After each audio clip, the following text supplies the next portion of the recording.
Hello guys, Joker the Fool here, back at it again with the 99th episode of the Braxcast, and we've got some exciting news. I'm going to get right into it with probably the most exciting thing is the launch of Rippaverse Digital. So this is going to be a limited collection running until about the 13th of February, and we've got some Rippaverse books that are available for digital download. These will be DRM free, buying them instantly. These are all books that have been released and fulfilled physically. So you buy it on your account, you get it right away. And I believe it's just a PDF that you get to keep and read basically on any device. So I'm going to go over the list of books. It's going to be ISOM 1 and 2, Alpha Core 1, Yaira number 1, Horseman Welcome to Florist Park, Gooding the Polymath, Bloodroof number 1, the first 2 issues of the Rippazine, and Saints and Sinners. So it's not every Rippaverse book that's released. It's a pretty good selection of books. You know, we don't have like ISOM free or Yaira 2 and 3, which I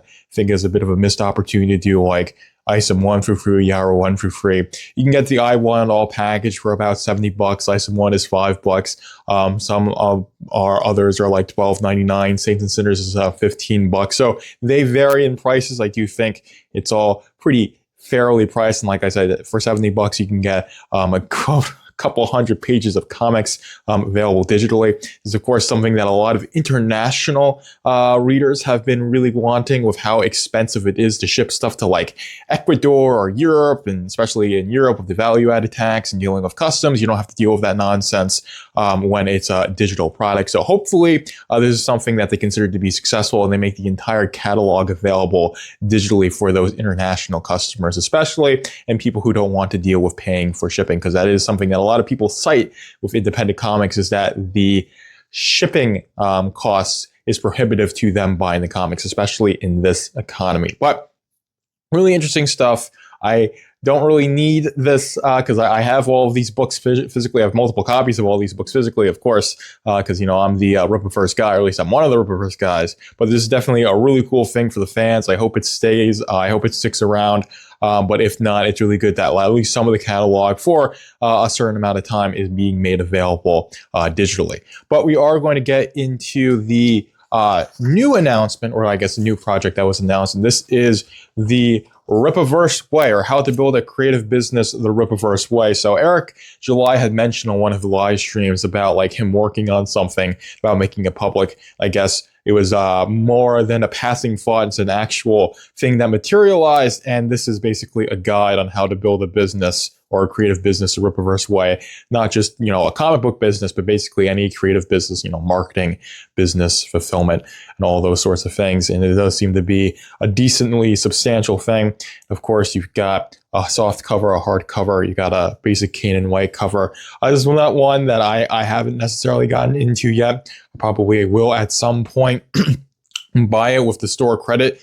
But it's not, since it's a text-based book, it's not, you know, really much to do with the comics. It's more about, you know, the behind the scenes, how to build a business. And of course, since, you know, I run Velvet Room Publishing, I think it would be probably up my alley and would behoove me to read. But as in terms of like going over it and covering it on the Braxcast, not the most relevant thing, since I like to keep this strictly about the comics and of course the Rippaverse. But since, you know, this is associated with the Rippaverse, of course, I definitely want to talk about it, but I don't think it's worth it to go through this one the way I do the concept books for the Rippazines, because it's not going to imbue us with any like lore information about the Rippaverse. But this is definitely something that's really, really cool, a digital version as well of the soft cover and the hard cover. And I believe the soft cover is like $15, the hard cover is like $40 or so. So it's decently priced, but a digital version is nice for people who just want that information. Of course, for all those international buyers who want to be privy to Eric July's business acumen,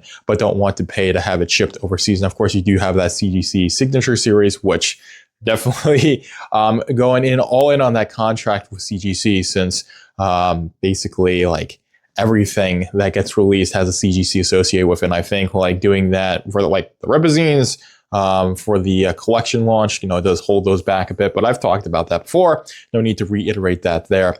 But it's definitely a cool project that is being done by the Rippaverse. I think A lot of people have asked Eric July for business advice. He did Making Money in Comics, of course.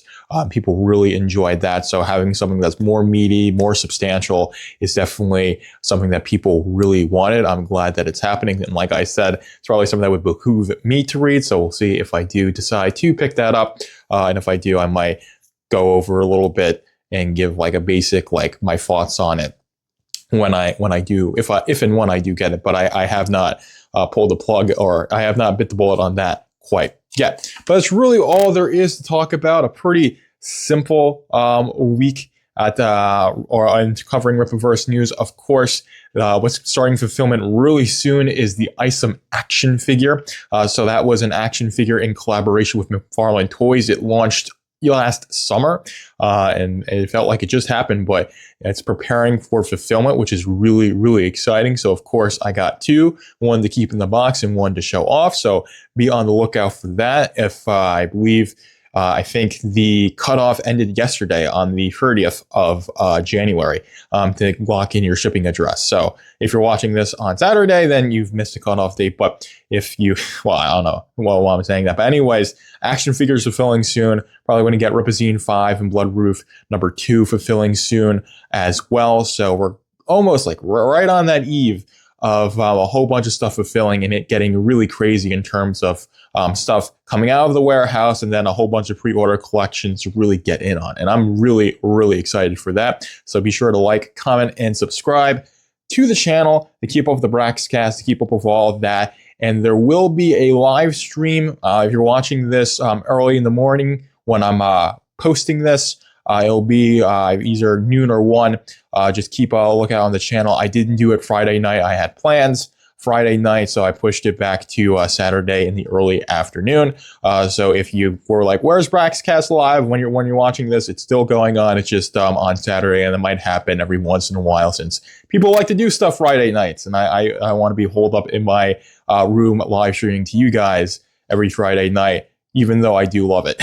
But definitely, I'm going to do a Braxcast Live once a week. It just might be Saturday in the afternoon sometimes if I have plans Friday night, which doesn't always happen. But anyways, enough rambling aside, that's all I have for this episode of the Braxcast. We'll be back next week with number 100. Hopefully, I get to do something exciting for number 100. If not, it's still going to be a cool episode.